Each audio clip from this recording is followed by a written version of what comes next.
அனைவருக்குமே வணக்கம். சற்று முன் கிடைத்திருக்கக்கூடிய ஒரு மிக மிக முக்கியமான செய்தி ஒன்று வெளியாகியுள்ளது. சற்று முன் பாலியல் விவகாரத்தில் உதயநிதிக்கு நீதிமன்றம் வழங்கிய இறுதி தீர்ப்பு, இது மாதிரி செய்திகள் வெளியாயிருக்கு. ஏற்கனவே பார்த்தீங்கன்னா திமுகவுடைய தலைமையகத்தில் பார்த்தீங்கன்னா நிறைய முக்கிய புள்ளிகள்லாம் இதில் பார்த்தீங்கன்னா அண்ணா பல்கலைக்கழகத்தில் நடந்த பாலியல் விவகாரத்தின் அடிப்படையில் நிறைய திமுக சார்ந்த அமைச்சர்கள் சிக்கியிருந்தாங்க. சொல்லவும் பார்த்தீங்கன்னா இதில் உதயநிதியுடைய பேரும் அடிபட்டு இருந்தது. யார் அந்த சார் அப்படின்ற மாதிரி ரகசியமாகவே பார்த்தீங்கன்னா அனைத்து ஊடகங்களுமே வெளியிட்டு இருந்த நிலையில் இதன் அடிப்படையில் தான் இப்போ பார்த்தீங்கன்னா ஒரு 2 மாதங்கள் கழித்து அந்த சார் உதயநிதி தான் அப்படின்ற மாதிரி தகவல் வெளியிருக்கு.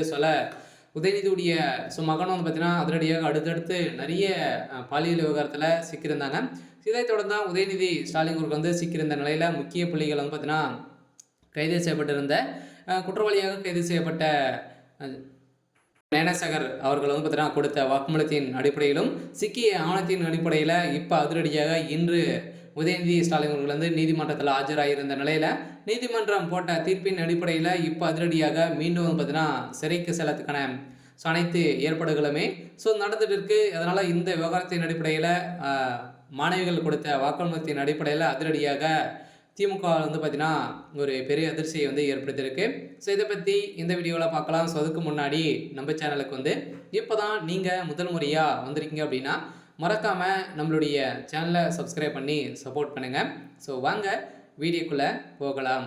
பார்த்தீங்கன்னா ஏற்கனவே அனைவருக்குமே தெரியும். இந்த அண்ணா பல்கலைக்கழகத்தில் நடந்த பாலியல் விவகாரத்தின் அடிப்படையில் திமுக சேர்ந்த அமைச்சர் சுப்பிரமணியன் அவர்கள் பார்த்தீங்கன்னா இதில் முக்கிய புள்ளியாக சிக்கியிருந்தார் இல்லையா. இவர் தான் பார்த்தீங்கன்னா நிறைய வீடியோக்கள் மூலமாக நிறைய இது வரைக்குமே 50க்கும் மேற்பட்ட வீடியோக்கள் சிக்கியிருந்த நிலையில் இதற்கு உதயநிதி ஸ்டாலின் அவர்களுக்கும் அதே மாதிரி திமுக சேர்ந்த 5-6 அமைச்சர்களுக்கும் நிறைய தொடர்பு இருக்குது அப்படின்ற மாதிரி தான் நிறைய பேசியிருந்த நிலையில் இதில் பார்த்தீங்கன்னா வசமாக உதயநிதி ஸ்டாலின் பேசியிருந்தார்.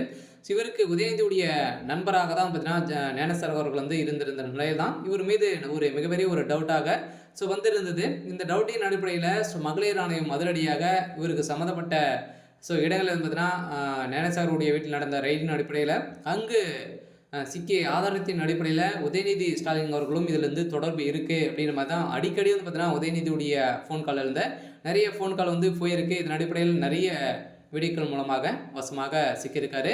இந்த விவகாரத்தின் அடிப்படையில் தான் நீதிமன்றம் தீர்ப்பு வழங்கியிருக்கு. பார்த்தீங்கன்னா அவருக்கு 7 ஆண்டு சிறை தண்டனை விதிக்க போகிறதாக ஒரு பரவலாகவே பேசப்பட்டிருக்கு. உதயநிதியுடைய வாய்க்கொழுப்பாலே பார்த்தீங்கன்னா இப்போ மீண்டும் வசமாக சிக்கியிருக்காரு. இருந்தாலுமே என்ன நடக்க போகுது அப்படின்றத வெயிட் பண்ணி பார்க்கலாம். இது மாதிரி செய்திகளை தெரிஞ்சுக்கணும் அப்படின்னா மறக்காமல் நம்மளுடைய சேனலை சப்ஸ்கிரைப் பண்ணி சப்போர்ட் பண்ணுங்கள். தேங்க்யூ.